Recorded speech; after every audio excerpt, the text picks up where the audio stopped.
A common topic we like to talk about with our clients here, a good therapy SF, when it comes to anxiety, are cognitive distortions. So, what are cognitive distortions? In general, it's actually a term that was described by Aaron Beck, the founder of cognitive behavioral therapy. And he essentially described the cognitive distortions as thinking errors or patterns of unhelpful thinking that are associated with different types of mental health symptoms. For example, when it comes to anxiety, some common cognitive distortions are catastrophizing, all or nothing thinking, mental filters, or future tripping. Reviewing those again. So, what is catastrophizing, for example?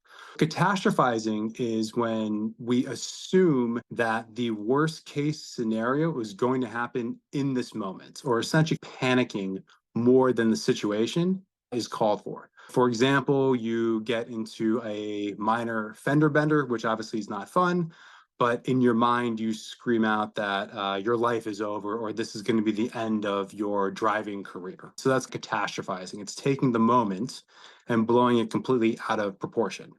The second common cognitive distortion when it comes to anxiety is all or nothing thinking. And this is simply what it sounds like. We tend to not have any subtlety and we assume the all or nothingness of the situation. For example, going back to the fender bender example, you get into this mild fender bender and you assume that your license is going to be taken away. There's a jumping to the worst case scenario here that something's going to happen instead of appreciating all the kind of subtleties and more gray area thinking that's associated with these types of anxiety moments. Another cognitive distortion that's common with anxiety is mental filtering.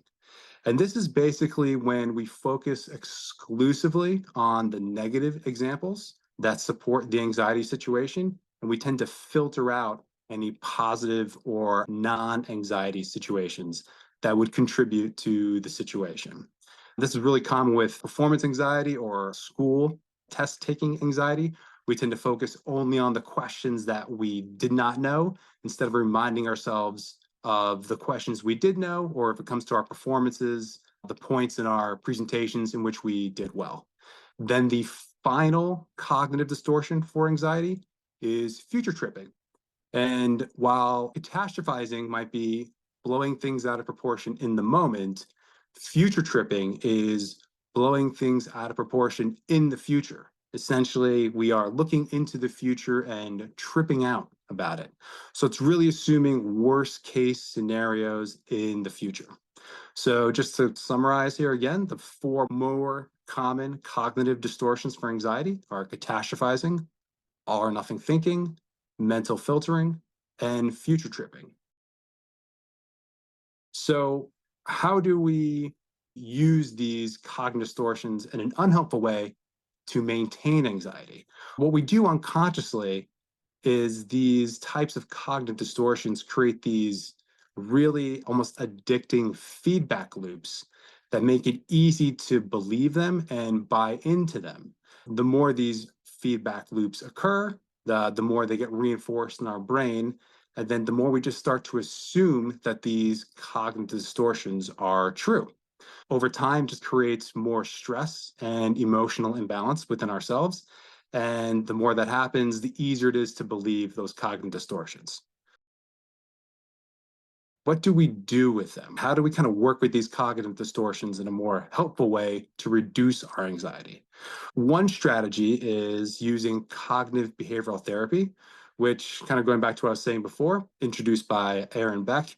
It's a really proven approach for identifying and challenging these anxiety-driven cognitive distortions. I always talk about more of these in other videos, but generally speaking, we want to identify the unhelpful or more irrational thoughts that we can identify with these cognitive distortions. And then we go through a series of steps, often using a thought record to produce more helpful or more realistic outcomes.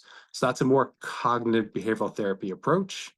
Another way we can use cognitive behavioral therapy techniques are through journaling and also using other types of tools that often track these types of thoughts, such as observing the frequency of our thoughts.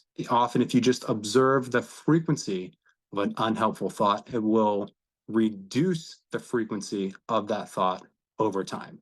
So, in conclusion, why is it important to know about cognitive distortions when it comes to anxiety? It's good to observe the different types of unhelpful thinking patterns that are associated with anxiety, and that's what cognitive distortions are. And then when you can identify those unhelpful thinking patterns, you have very useful and effective tools, often driven from cognitive behavioral therapy, that can help you replace some of that unhelpful thinking with more helpful thinking. So if something you heard today is interesting or you think applies to you, please feel free to reach out to us here at Good Therapy SF. Thank you.